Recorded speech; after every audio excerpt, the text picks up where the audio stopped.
আপনার জালমুড়ির নাম কি? বিসমিল্লাহ জালমুড়ি হাউস। বিসমিল্লাহ জালমুড়ি হাউস। এটা কোন জায়গায় অবস্থিত এটা? একেবারে চৌরাস্তা, আচ্ছা, মুশিঙ্গা, শিলপুর, গাজীপুর। অনেক ভিড় দেখতেছি, স্পেশাল মনে হচ্ছে আপনার কাছে।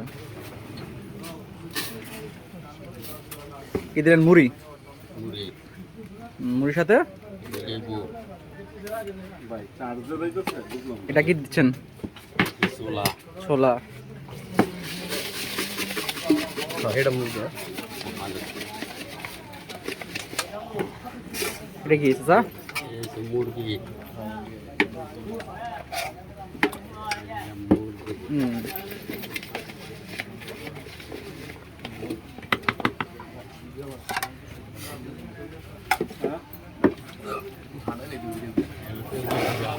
পেঁয়াজের গোড়া।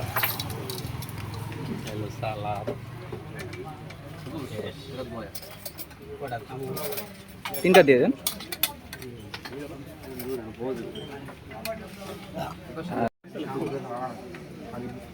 ব্রো এক চামচ মুখে দাও। জারি দিল মুড়ি ধরতে গেছি পরে।